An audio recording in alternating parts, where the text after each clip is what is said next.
name's Odessa Turner, and I'm here today with the most fabulous and fun and beautiful PCA skin manager for UK and Ireland, Lizzie. Thanks so much for having me. Thank you, Odessa. I'm so excited to be here today on my first ever podcast. Is this your first ever? Is it yours? God, yeah.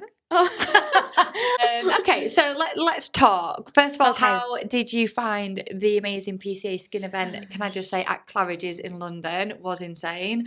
How did you find it yourself? Because obviously it's a long day, isn't it, for you, really? Yes, it was amazing. Looking back, it was the best event that we've ever done. It was very stressful on the lead up to the event. Months and months of hard work have gone into that. I can't take all the credit. Big shout out to Taryn if you ever watch this. I'll just send it to you. If he ever sees the light of day.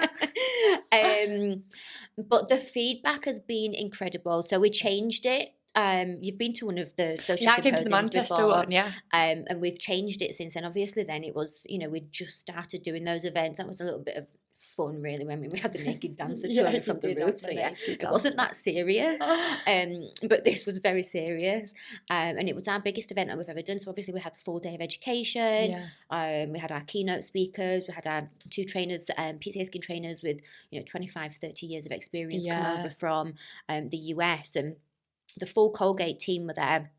So, we really did have to impress, and there was a lot of pressure on us. But it went incredible. I think you nailed it. Absolutely nailed it. Yeah, we're really proud, actually. I remember at one point just standing there and looking around and thinking, oh my God. Yeah, with everybody sat there. It was quite overwhelming, actually. There were loads of people though, wasn't there? I did really enjoy, though, the international trainers telling us their tips of what they mix together. Yes. Because I think sometimes you don't get that on like, not saying necessarily with your training, because I know you obviously go through everything, but sometimes it's good to hear what other people have added together to like make a different cleanser, to maybe have the creamy cleanser mixed with the facial skin wash cleansers, like just things like that. I just think it was quite... For me, it's really interesting. Yeah, so I mean, when we're doing our training, we obviously try to give as many tips as possible. Yeah. But obviously, Michelle and Dawn, they've got 30 years experience working with PCA skin, so their tips were, next level to what we do. Even I was going through the slides like, oh my God, this is insane, this is amazing. Mixed feedback from our practitioners actually about that, because there was a lot of contradictory tips and techniques. But you have to remember though, American estheticians do have different licenses, one for themselves state by state, but also just from English to American as well. And I think they're in a completely different parameter setting. I think sometimes you have to pull that out and know what we're allowed to do in the UK and what maybe would work. And then it's using your knowledge and your skills and knowing what boundaries you can push. And it's your client at the end of the day, just because they might do something doesn't mean that your client would even need that anyway. So from my feedback, I actually really enjoyed listening to it, because there's some things that I probably would not do, and there's other things that I absolutely thought, I could do that myself. And I think that's part of education, isn't it? Just taking away what works for you the best. We are huge advocates for when you're in your own practice and you've got your patient in front of you, the whole range can be sort of customized in any way, shape and form. There's nothing really that we say don't do. Obviously there's a few rules and there's a few things that we would avoid doing, but we really do encourage practitioners to just go off piste, shall we say, and sort of create their own treatments and create some blends that have never been done before and push the boundaries. That's where we get the most incredible results from. Of course. But I also think what was quite interesting with PCA skin as well is that all of the formulations have been designed to work together. And sometimes from previous training with different brands, not in a bad way, but they sit to set protocols, which is great if you know that protocol. But what I do really like about the products is that they are interchangeable as well. I sort of pride how it's got a uniqueness to it. Where we're different. The other thing that I would say about a USP for PCA skin, which I don't know if you've had feedback on before, but I'm going to say now. Tell me. Would be for a clinical brand, I was really shocked at how they actually smell and how they actually feel and the weight of the product itself.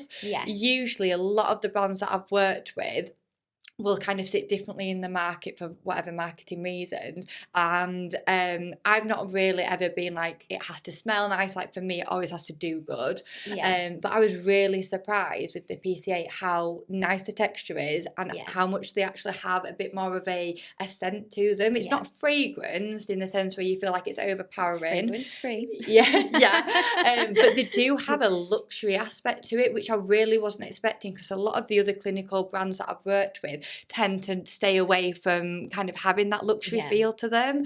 So I was really impressed, and I know obviously when we were all training here, the other girls that work with me also said that they were really surprised with that as well. So I would definitely say that that's a nice kind of USP. So if you're looking for a clinical brand that also feels luxury, definitely check out PCA Skin. I mean, it is one of it is obviously one of our selling points to the brand, but it's not something that we focus on too much. It's not something you shout about. It's not, because I feel like, you know, the smells and the textures are more associated with more of a luxury brand, like an over-the-counter sort of brand. For sure. So the fact that we have the science combined with those aspects as well, it's huge for us, and it does surprise a lot of people.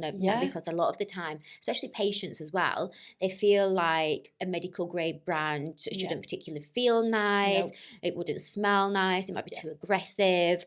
It's only for, you know, people with really bad skin, whatever they class as, you know, bad skin. But one of the best things and the easiest parts is selling the brand once somebody's actually got it in their hands and trying it and feeling it and smelling it. And even just the bottles itself, the luxury, like the heavy bottles. I mean, expensive. I've had to buy all travel size ones because they're really heavy. I'm like, especially the new products. Oh my god, how good were the goodie bags at the? Oh my god, we love a goodie bag. My sister sat behind her, and she loves a goodie bag. Like literally. To be fair, we didn't even wait in the car. To be fair, we had to redo the car reaction because we were literally there in. Do it for me now. I want to see the car reaction. Do the face. Which one? The car reaction face. Oh, the one that we did. The one that we had to redo. The surprise one that we have to redo because obviously we opened it up and we were like. But it was amazing. Good. I'm really glad. I had a great time as well. Winona had a great time. Would do again. 10/10. I think for a lot of people, they come into the industry and they don't always know where they want to sit in the industry, or they don't always know. Like I remember at 16 when I decided to do beauty, it was very standard. You did the level 2, level 3, you did it over 2 years, and then there wasn't much in the way of where you could take your qualifications and where you could end up. For sure. There wasn't like much of a career path other than maybe working in salon. Clinics weren't massive at that time either. Obviously like 16 years ago. So clinical care kind of came up when I was kind of going 1920s, and then I would then say maybe Steiner, like a lot of cruise ships was an option, but other than that, like I very much paved my own way of what I wanted to do. So I went and worked for a product brand myself, and then I got the opportunity to head the level 4 at the time because that came out, and I worked in clinic, and then I kind of got my skills that way. But I think a lot of people don't always know where you can be with the skills that you end up kind of having in your locker, because from where you were at maybe 16, did you really think you would be where you are now? No, I didn't. I don't. So give us a background of Lizzie at 16. Tell us. I went to beauty college. Beauty school at 17. So this is going back like 20 years ago. Is it? Yeah. Do we have to use that bit? No, we don't have to use it, but you look great, so why not? PCA. You look that good, you should. And at the time, I really enjoyed the course. I absolutely loved it. I was one of the youngest on the course. I was really lucky because I actually got a scholarship to a private beauty school. Nice. So we actually completed, I think it was meant to be like a 3-year course in maybe a year and a half. Yes. So I came out of college still quite young. Yeah. And then I, went and did my sort of salon days, and I just hated it. Did you? I hated every little part of it. And I've got some horror stories which scarred me for life, and I still remember it to this day. Well, one of them particularly. I can share it if you want. Yeah, share. We love salon story. Well, when you're at college, and you'll have it here. Yeah. Where you do, when you're teaching, you'll have like salon days where you do practice on models. Yeah, you get to practice on models, and it's, you know, clients, you call them, come in and they'll have treatment. We call them patients. What else would we call people? I don't know. The people. The general public. Where you'll have your clients come in and, you know, your students can practice on them, and the clients pay, I think when I was at college, it was like £3 for one treatment and £5 for two. Wow. So, you know, we used to get a variation of people in. This college was in Huddersfield. So, you know, at one point we had like the Huddersfield rugby team come in. I think it was rugby or football, one of the two. And then we just had Thursdays where we would have, you know, these client days. Yeah. And I remember being this 17-year-old vulnerable, sweet, little innocent girl. And this lady was late for her appointment. And I looked on the sheet and I was like, oh, it's a bikini wax. Didn't really like doing bikini waxes anyway. Yeah, you have to be in and I mean, I feel bad if I really doubt she's ever going to watch this, but, you know, she put me off. Yeah. Sorry, but you really did. For life, scarred me for life. And she was late and she ran in. And I was stood there, you know, ready to go.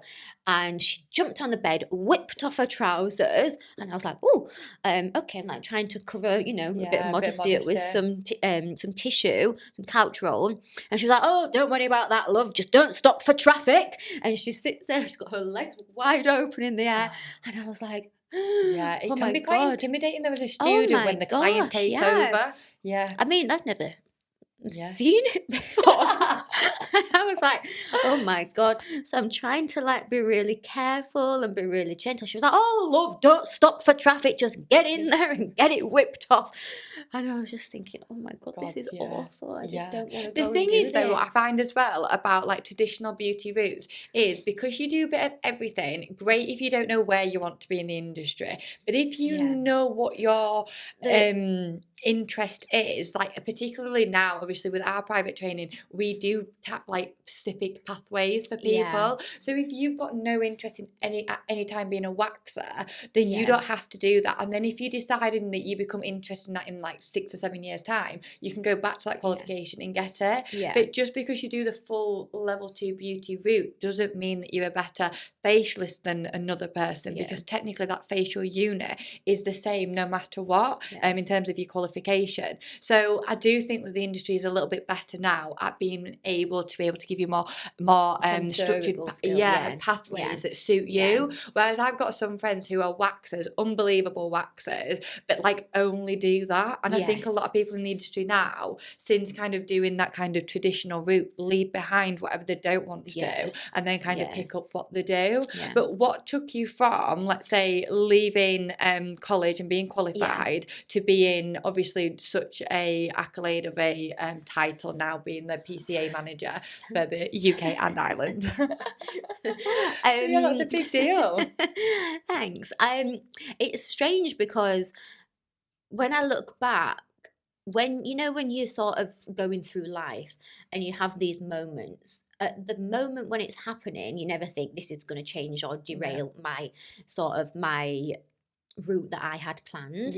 So I left and I figured out from my college days that skin was really important to me. I loved doing facials. I loved sort of treating patients' skin and helping their sort of helping them make them feel better about themselves from that aspect. But at that point, skin wasn't as big as what it is now. I think there I know what you're no chance that, facials, it was just a little fluffy facial, little fluffy 100%. Pamper facial. And I enjoyed doing it, nice sitting down and just, doing a nice little massage. But then I went into makeup. Yeah, makeup was huge though. That's our era, isn't it? The full boot makeup. Yeah, oh, makeup artist. I, worked in Harvey Nichols on YSL and I used to tell people, I'm a makeup artist. But I did leave there and go and do, I went freelance. I had a boyfriend who I was with for probably about 8 or 9 years, and he used to travel up and down the country with his job, so I'd just like follow him around like a little lost puppy. Career advice, guys. Get a boyfriend. No, but what that enabled me to do was to work for myself and find that independence and find my own voice and sort of strengthen my skill set as a makeup artist. So I would work in London, I'd do jobs anything from going and covering a counter to working on Nicki Minaj tour. Yeah, So that was quite Right, cool. that's so cool. And that enabled me then to, you know, find my sort of my voice and And my makeup was feet a little huge, bit. It wasn't it, was, back in the day? Do you remember the MAC counters? Yes, Like, it was like they were like superstars. They you were literally couldn't move, could you? Yeah. And you know, it was a nice industry to be in. It was fun. It was fresh. It was trendy. It was exciting, and you know, everybody was into their makeup. I mean, we are now, but I don't feel there's as much of a buzz when you walk into a beauty, like into like a beauty floor in a department store. You don't get that same buzz as what we used to do. Oh my God, I can remember a Saturday at Harvey Nichols, MAC counter. Buzzing, music blaring. Like, it was like a night out. And also, for that note, Topshop also had a DJ. So you'd just be walking around shopping with just a DJ blaring. No wonder they all went on a night out after. And everybody at MAC literally looked like so cool. Full beat makeup. They always looked insane, didn't they? Like, honestly, I think we need to have like a day where we just all go back to that. Back to MAC. So then from there, I had to, me and my ex broke up, I had to move back up north, and I had to find a job. So I went and started working as a rep, basically. It was for a hair company, which I really loved. My manager was really cool, loved him, and he was really patient with me, knew I'd never done anything like that before. And I do feel like the mentors or the managers that you have when it's such a young, impressionable age is really important. And I was really lucky that I had 2 really good managers. First one on YSL counter, in Harvey Nichols. And then that was my manager from the hair company. So then from there, when I left there, I'd had that experience of being a rep, and I went and worked for a brand called NUXE. I don't know if you've heard of it. It's a French sort of pharmaceutical brand. So a little bit like Caudalie, La Roche-Posay type brand. And I actually applied for this job, NUXE. Oh, right, okay, yeah, I've seen it. I still use their lip balm, I still use their oil. They're really famous for their oil. You might see like their dry oil. I thought it was a dry oil for your hair and face. Well, no, it's hair, body, face. It's like I know exactly. It's amazing, it smells incredible. Yeah, I actually got it in my M&S beauty calendar. That's what it is. Very big in M&S. So I applied for this job because I wanted to get back into beauty. Loved the hair, but it was just going into salons, and I like hair, but not that much day in, day out. I missed skin. I missed beauty. So I saw this job advertised and I applied for it, and I didn't get it. I was like, convinced I was going to get this job. I was thinking, why not? And it's happened to me I think 3 times in my professional career where I've been rejected for a job, and then I emailed and I'm like, but why? Like, give me feedback. So I emailed my manager there, who then became my manager because she ended up giving me the job. And I don't know if it's because I was so sort of... Oh, you've got the job after emailing. Because I was like, well, why not? Like, what's wrong with me? Why not me? And I think she was like, actually, you've got some guts. Like, you obviously, my first manager called me tenacious, which I really liked. But I persevered with it, and I was thinking, but why not? Like, why not? So we worked it out. And then I went and worked for them, and I worked for them as a regional trainer. And sort of, I did like merchandising. I'd go into Marks and Spencer's, Space NK, small sort of pharmacies, independent pharmacies, and I'd train them on NUXE. I'd re-merchandise the display and the counter, and I really loved it. I did that maybe for about 2-3 years, and then from there I wanted to get into aesthetics because aesthetics was up and coming. Back in the day where nobody really spoke about what they had, and it was just sort of coming into fruition. Terminology.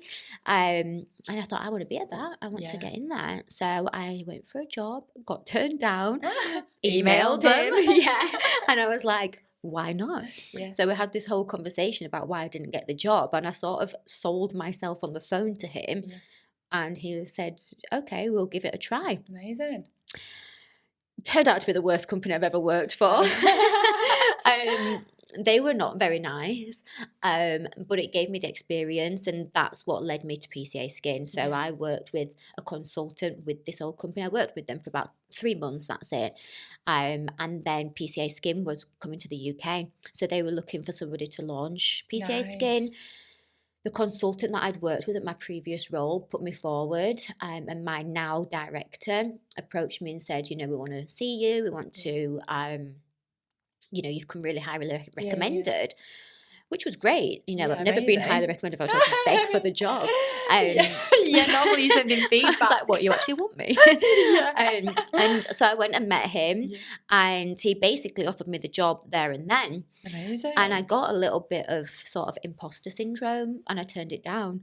Oh, no. And I thought, there's no way that I can launch a brand. I've never done this before. They just needed to reject you, and then you'd have wanted it straight away. Too easy. It's the story of my life. The worst thing you could ever do is tell me no. I'm like, what do you mean no? What do you mean? But he offered me the job, and then that's when I panicked, and imposter syndrome kicked in, and I thought, I can't do it. Like, there's no way that I can launch a brand. It's a big step. Yeah. For sure, yeah. Yeah. So I emailed him and I said, I've never done this before. I don't think I'm the right person for you. And he called me and he said, why not? Yeah, exactly. He was like, you can, I've got faith in you. Come highly recommended. And, if it doesn't work, it doesn't work. We'll try something different. Yeah. And I thought, okay. That's really nice to have someone that says, why not? Let's try it out. If it works for you, if it works for us, it works. Yeah. And if it doesn't, and it doesn't. Yeah, it's literally what he said to me that made me think, okay, if he hasn't put all this pressure on me, why would I put that pressure on myself? Yeah. And this was nearly 10 years ago, and now we're a multi-award winning, multi-million-pound turnover brand. We're in over 500 clinics in the UK, just coming into training academies, so hopefully the brand will be growing a lot more. We've won Best Skincare Brand of the Year 3 times now. Your products go viral. We have got an incredible team, and it's quite an accomplishment. Actually, it's amazing. I bet you probably don't really get a chance to sit back and think about it. Maybe no, and it's a bit the because same you're for just doing your daily job. You're just doing what you think is is right, what and you do. I will sometimes sit there and my friends will say it to me, and my customers will say it to me, and if I meet patients they'll say it to me, and I'm just stood there like and then when I do sit down and I think, actually, if I was to write all this down, it's actually pretty cool. Good. You're actually not that bad. But I mean, it's the same for you. No, I mean, different stories, but I think we just naturally don't look back. You don't naturally reflect, and you don't. But until you're in a room where you're like, oh yeah, actually, I'm actually friends with some of the people that just high accolades. I'm like, oh, I'm in a room with these people as somebody that they know. So it is wild. It is a wild statement. But like you say, you just do your jobs, don't you? You just go to work, go to grind. I think you have to put yourself, it's a saying, isn't it? I don't know the saying though, but if you put yourself forward into them situations, then step out of your comfort zone. And then into what you want, then it will just naturally that's interesting. Can you tell us your story? I don't know if mine will bore you all a little bit. But no, mine's a little bit similar in the sense where I had an idea, but not necessarily the understanding of how to get there. Because like I said, I just think, it was very much for me, you do your level 2 and 3 beauty and then you go off to work. But so I did my level 2 and 3 beauty. Really enjoyed it, to be fair. I worked at a salon that was very, very fast paced. We'd do start at 9 o'clock, finish at 8 o'clock, and then she'd have us do events and things like that. What was that slavery back in the days, by the way? On that apprenticeship wage as well. Honestly, £2 an hour, and you used to have a full collar. I used to get £80. I used to get nobody else wanted to do. No, I used to get £80. Literal slave driver. I did like the nights out though; they were good. So it didn't feel like work. But when I say we worked, and looking back, I'm like, wow, I don't know actually how I did it. Because now I like to be in bed for 9 o'clock. But back in the day, literally would not just stop working. So I did that, really enjoyed it, but knew I wanted to do a gap year. So after I qualified, that was it, straight on that plane, did a bit of travelling, but also made a beeline for Australia with a working visa. So it was in Australia that I did a bit more spa work, which I actually really enjoyed because the vibe of where I was staying, it was called Port Douglas, it was insane, gave me that outlet to kind of relax and chill, whereas I wasn't used to that. I was very much like next, like in the original Salon. And then we moved down like across Australia and went to Melbourne, and I did more a kind of salon, kind of did a little bit of clinic, but not loads because I don't think I worked more than three days for some reason, not sure. Something like a gap year vibe. And then when I returned, or just before I returned, actually went to Bali, and I remember my husband having a massage, and I went outside and I rang the principal, Christine Tilley. A lot of you will actually know her. So I rang her up on the phone and I was like, "Hi, I want to do my teaching when I return. Can I come do it?" And she was like, "Oh, right," but like, you're like, "Who is this person? Why is she directly ringing me?" I think I was meant to go through people, because when she said yes, come in, I landed and went into the training director, and she was like, "Oh, that's really ballsy of you just to ring her directly." And obviously me, I was a little bit naive at this point. I just wanted to do what I wanted to do. That's good though. And thought, yeah, I'll just get on the phone to her. So I did my full teaching qualification, and I also did it alongside a Sedesco qualification, because I just knew that I wanted to have everything in my locker. So any qualification that I could get, like I literally got a name for collecting certificates at one point, just because I would do everything and anything. So I did that. I worked in Salon. I also then started to work in clinic, and then at that point oh no, wait, I've totally missed out. When did I do Dermalogica? Oh right, so I did my full teaching degree, and then I did my qualification alongside that, like Sedesco and globally recognised, like BABTAC. And then after I qualified, I wanted to go work for a product company. So I got a job. It was supposed to be based in York, but it was the main head office in Leatherhead. So I had a fantastic time. It was a little bit like you say, I was working across the country because I was quite confident in a classroom setting. I think they had me doing a little bit more because you didn't have to have your teaching to do it. So I was supposed to be based at York, did that quite a lot, but managed to do Exeter, Derby, can't think of any others, but Leatherhead. So I had a fantastic time. Education was next level, knew all the products. Literally it's exciting, isn't it? It was a buzz. Yeah. And I think going in and out of London as well quite a lot just kind of gave me that buzz that I was kind of after.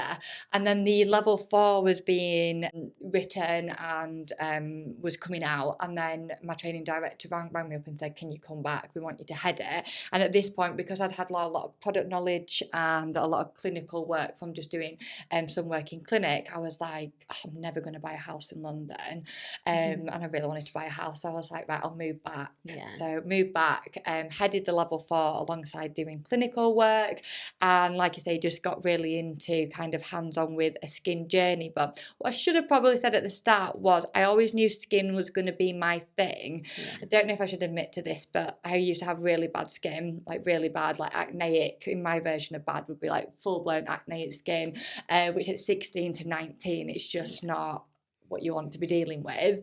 And my mum used to take me out of school to get me facials because it bothered me that much. She was like, "No, I'll take you for facials." I was like, "Brilliant, sign me out." Cool mom. I'm not a regular mom, I'm a cool mom. So I always knew that aspect, but I think for me it was such a heavy aspect in my life anyways that I didn't know, that I knew I wanted to know a little bit more about products and a little bit more about treatments rather than just being the client on the bed.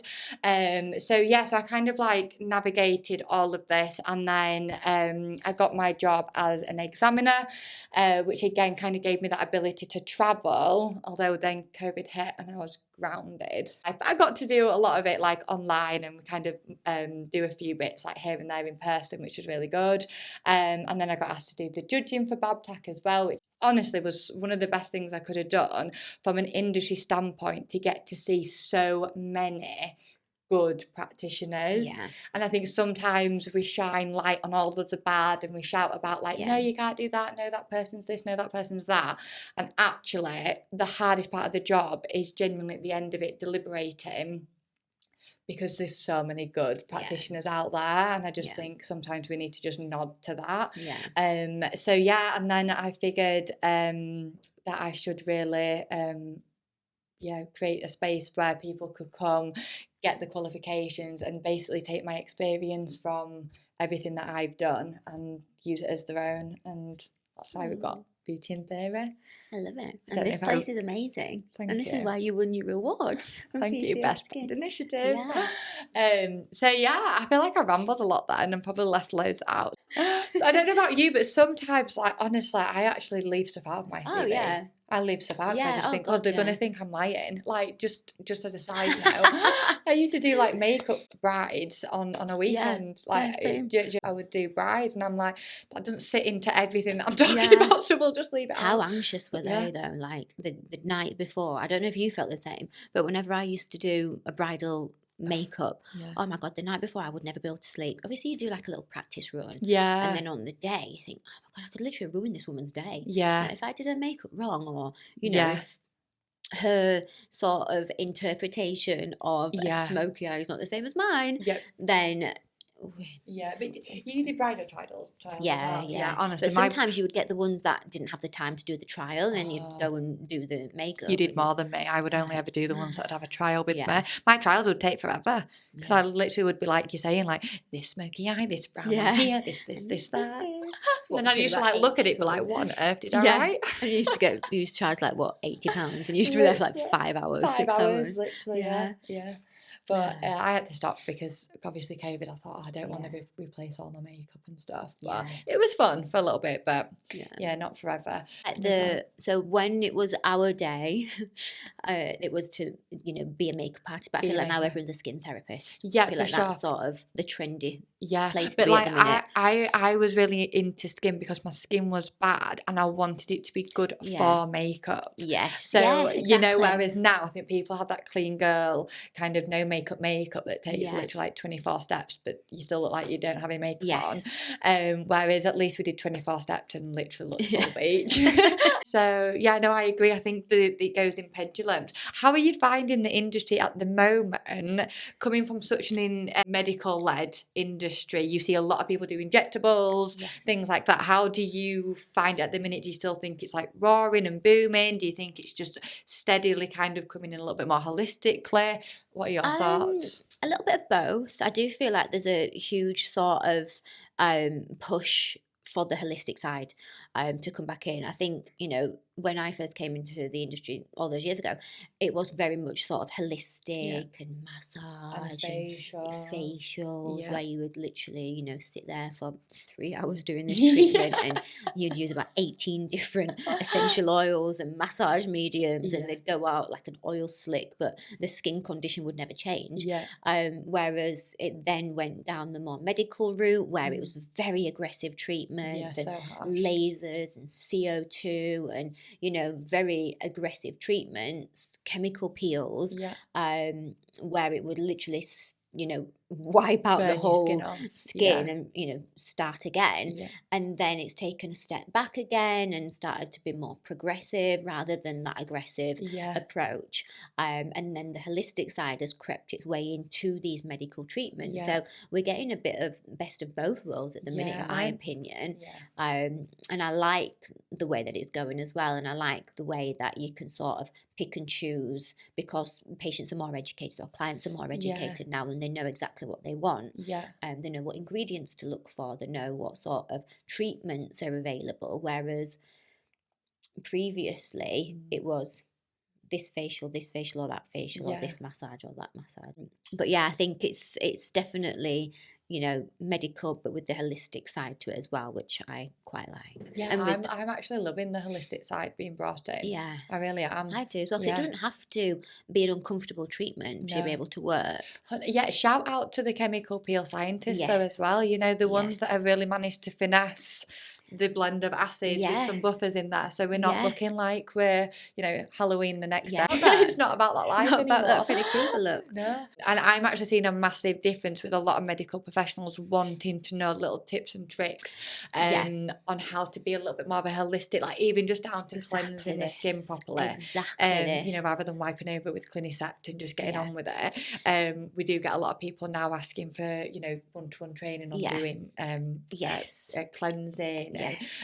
Because obviously I do feel the landscape for what our industry anyway is huge, but then if you take each different sector, it's also huge within that sector. So for me, like medical professionals, some people are coming from a dermatology background, fantastic, but a lot of them are not as well. So I do find a lot of people coming in and wanting to find out more about the skin and how it works and how they can kind of condition it through doing certain movements and certain aspects within the treatments that maybe they've not been taught straight away. They may be being taught it as a client themselves or a patient themselves. So I'm really enjoying this blend. Not saying that obviously you still can't have that clinical aspect or just purely holistic aspect, but if you want to blend the both, then I think there's aspects to do so. You can definitely, so a lot of the time on our trainings, when we primarily teach medical practitioners, just because, you know, the distribution company that sells PCA Skin is a pharmacy. So, you know, predominantly their demographic and their customer base are medical professionals. And we wanted, when we launched 10 years ago, medical skincare, you know, wasn't as readily available as what it is now. So it was still sort of an area of the market that was quite untapped. There was only a very small handful of brands that were medical grade, sort of that luxury medical grade skincare. So when we launched, we, you know, said no therapists at all, which now when I think about it, I'm thinking, well, I'm a therapist and I was teaching all these medical professionals how to, you know, it's act hard more though, like a therapist. If you started out a brand though and you want it in the medical, and there wasn't a massive, like I'm presuming you probably, if this was 10 years ago, this is when it really started to boom. And I feel like the level 4 didn't really come out maybe about 10 years ago itself anyway. So I mean, I don't know about yourself, but like obviously huge advocate of being qualified and having that backing. But from my clinic, when I used to work in clinic, I then went on to do my level 4 qualification when realistically it should have been the other way around, but it wasn't there to do it yet. So like I totally can appreciate the branding 10 years ago kind of advocating in that way, because there wasn't that kind of fallback for therapists. I mean, you want fallback because you want your insurance to cover you. So you know, if you're in an area of maybe even skin science and you don't quite understand formulations and how they're put together because your level 2 facials has only gone through the very basics of aromatherapy oils and things like that and not even gone into the science behind it, then it doesn't sit, does it? So it's trying to find the blend of education for the brand as well. Now I think it's a lot more, you know, out there and people can do any qualification to suit them. It's funny because actually next year, spoiler alert. Oh, we love a spoiler. We were going to ask for a spoiler. The direction that because, you know, we used to have prescription products and it's no sort of secret that we lost those peels last year, which was through no fault of our own. We have no sort of hand in what products are regulated and what are not. So it was a little bit unfortunate for us as a brand, and it was actually, you know, a time where I thought, I don't know if we're going to survive this because these are our 4 main peels. These are what you know, our practitioners come to us for because they're prescription, and we had those taken away. And I remember thinking, how are we, you know, going to survive this? How are we going to pivot the brand and still make it as attractive as what it once was, but sit with these new guidelines and these new regulations and make the most of what we actually have and sort of remarket them and rebrand them and re-educate our practitioners on how these are just as good as what we had previously. And, you know, this year we've still managed to, you know, keep our heads above water, but not even that. We're on a plus 20% on our previous year's figures. Amazing. We've brought on more practitioners than ever, and it's just through sort of changing the way that we look at chemical peels and changing the way that we look at the products that we have. So it wasn't, about prescription peels. It was more about how the delivery is different, and how you can utilize everything else that you have in clinic to get the result. Yeah. And it's more about, for us, it was more teaching the practitioner the basics again of the brand, and how they can utilize again what they have in clinic, microneedling, polynucleotides, dermaplane, and how you can combine everything to create your own signature treatments and your signature facials or your signature peels, to just stand out from your competitors, or to make something a little bit different for the patient. And more customized to their skin concerns, and their needs, their goals, obviously their budget, lifestyle, and taking everything into consideration, and creating that really bespoke treatment for them.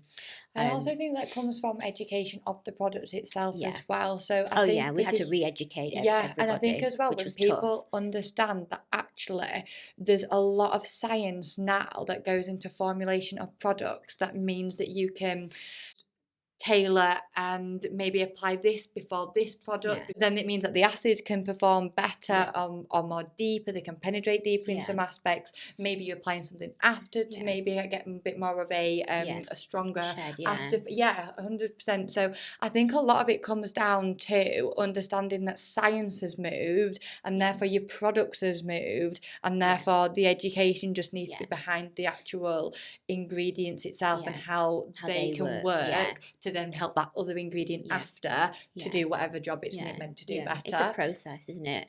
I think, like you say, sometimes maybe back in the day it wasn't maybe as advanced as it is now, so it has more kind of linear protocols, and obviously as you move through kind of that scientific research, we were able to get better protocols, or more wider spread, so you can tailor to your client much better. Definitely. I don't think I said the spoiler. Oh my god, you didn't say spoiler. Spoiler. Not going to tell you. I don't think you did do. I don't think, did you say it? No, I don't. So spoiler alert, what we will be introducing next year is more sort of a therapeutic, holistic protocols. So we'll be working with the likes of you guys, hopefully. I think that's news to you. Spoiler alert, I've got more jobs. And a couple of our longer running sort of OG salon, sort of therapist-based salons that we've worked with, pretty much since, sort of 8 years ago, that we will be looking at to help us train our practitioners in more of a holistic, therapeutic style of treatment. And we will be looking at more like training academies to collaborate with and work with on that, because you guys are the experts in that field. And obviously we need your help. And now that we don't have our prescription peels, we want to sort of come into maybe your market a little bit. Come and join us over here. It's fun. It's bright and fun. And work with more skin experts. Amazing. I'm so excited. I've got another job, guys. I know. I'm excited that you're just you've accepted. I'm not being asked, I'm just being told. No, that's great. I really like the idea of of having a little bit more of a holistic route, because I do think with everybody's job and no one having a switch off time, everyone's on the phone, everyone's on the laptop. I'm guilty of it. And then you're doing whatever you're doing in your life. You're meeting your friends, you're looking after your kids. You might be married, you might have a boyfriend, whatever it might be.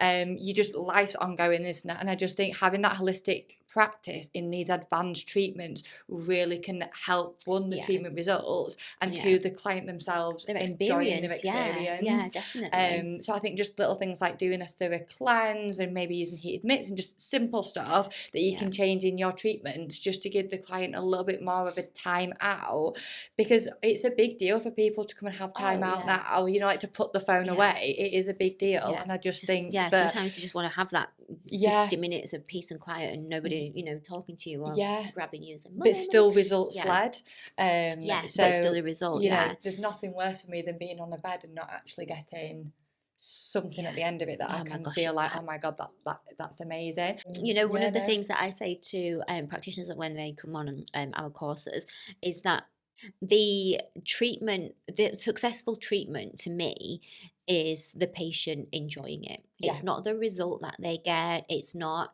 whether they shared or whether they don't shared or, whatever happens in that treatment. The most successful treatment for me is the client being happy, Yeah. talking about it to her friends, talking about it to, whoever will listen about the experience that they had with that practitioner and, Yeah. and that time slot that they were in. I think that builds your business though, because if Yeah. you've got happy Oh, clients, yeah. then the return, and like you say, they bring Yeah. kind of other clients with them or patients with them. But yeah, no, I completely agree with that statement. Yeah. And what I would say is sometimes with some clients, a lot of clients, they come in and they have impaired barriers in certain Yeah. areas, so you can't go straight for these aggressive treatments. Oh, Like yeah. my thing, to be fair, is that a client can't book in a treatment with me. Like I would have to see the skin, I have to have a look, and I have to see what's it's Yeah. actually going to be Oh, yeah. worth. So is it actually going to be worth a, what we call a standard facial, even though nothing that I'm actually doing is that standard, but really repairing that barrier so that I can then do the chemical peels or the microneedling to get the best out of those treatments. But if I go straight in with a high level treatment, Yeah. I'm only getting them lazy cells to rejuvenate. I'm not really getting like the full, shebang of the result. You know what would be a really good course? But the consultation course. We That's do actually do a Oh, you Consult Like do? a Pro course. Right, okay, Nice to know Lizzie sorry. looks at all my repertoire. It's intense, but level 2 level, you have to know your consultation. Level 3, yeah, deeper level of consultation. But that level 4, if you're not getting that underpinning information from your client to one, be able to tailor little Yeah. aspects of the lifestyle, diet, nutrition, and just general home care, aftercare, and retail, then Yeah. there's no treatment there to be had, because you can't just keep doing advanced treatments on clients that are not, Home doing care and what they need to at aftercare home. is so key to, Yeah. the But overall outcome of the again, treatment as well. yeah, but again, I see issues a lot with that, where there might be, like say, oh, I'm on a retinol. I'm like, oh great, how often do you use it? I'm like, oh, every day. Yeah. Well, why are we using it every day? Yeah.